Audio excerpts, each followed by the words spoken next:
Looking for a fast-charging, ultra-responsive stylus for your iPad? Meet the 2X Fast Charge Active Stylus Pen, designed for 2018 to 2025 Apple iPads. Take your creativity and productivity to the next level.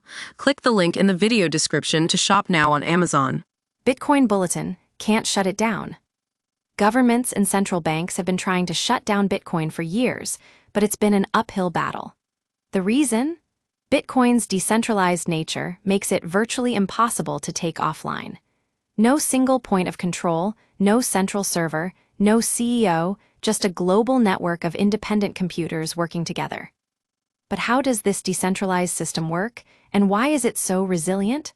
Let's dive in and find out. Bitcoin Bulletin has the inside scoop on how Bitcoin stays alive even under pressure. From its Byzantine fault tolerance to its proof-of-work mechanism, we'll explore the underlying technology that makes Bitcoin so hard to shut down. So let's talk about what happens when you try to take down a centralized system. You flip one switch and it's over. But with Bitcoin, it's not that simple. It requires shutting down every single node worldwide. That's an enormously difficult task. Thousands of independent nodes across the globe store the full ledger, enforce rules independently, and validate transactions together. The network runs on thousands of independent computers, each storing a full copy of the blockchain ledger. If one node shuts down, the others keep going. This decentralized architecture makes Bitcoin almost impossible to switch off.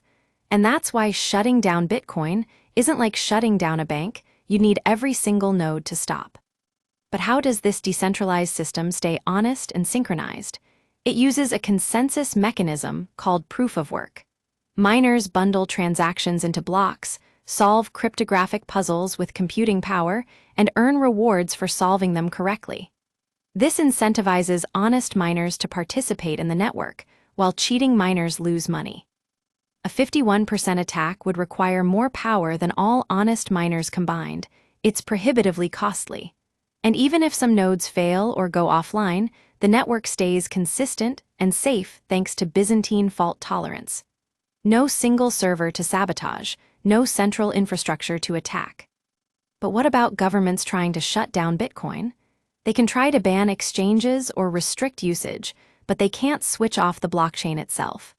Transactions will find new routes, like peer-to-peer networks, decentralized apps, or using a credit card to get Bitcoin instantly when central options are blocked.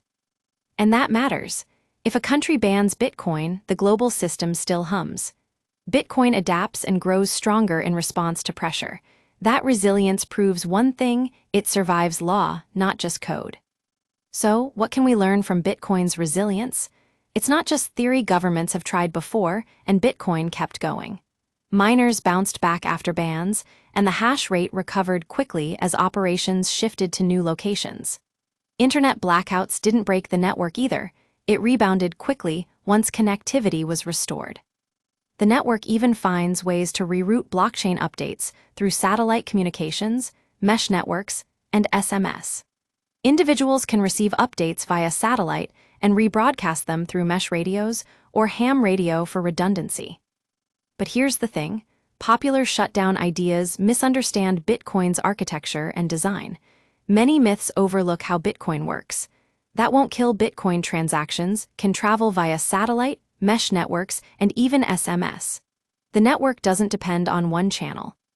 There's no central Bitcoin company or CEO, just open source code that new developers can pick up anytime. A single country can ban exchanges, but it cannot erase every node. People can go peer-to-peer, overseas, or use decentralized finance, DeFi networks. And what about the 51% attack? It's still a possibility, but the price to do it on Bitcoin is currently astronomical. Most attackers would face significant financial losses. So, why does this matter? It matters because Bitcoin operates without any single point of control. No one person or group controls its rules. Changes come only through broad agreement, preventing any single entity from hijacking the system. Governance is spread across code and community, just consensus among independent actors. This makes Bitcoin incredibly durable. Millions of people, companies, and developers use Bitcoin today, boosting its value and utility. And that ever-growing user base creates a self-reinforcing cycle, making it less likely to be shut down. In conclusion, Bitcoin's decentralized nature is what makes it so resilient. It was never built like a standard system, no central switch, no CEO, no country in charge. Every part of its design, from decentralized nodes to open source code, helps it resist failure.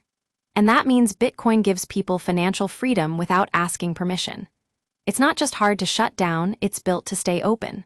Always. Everywhere.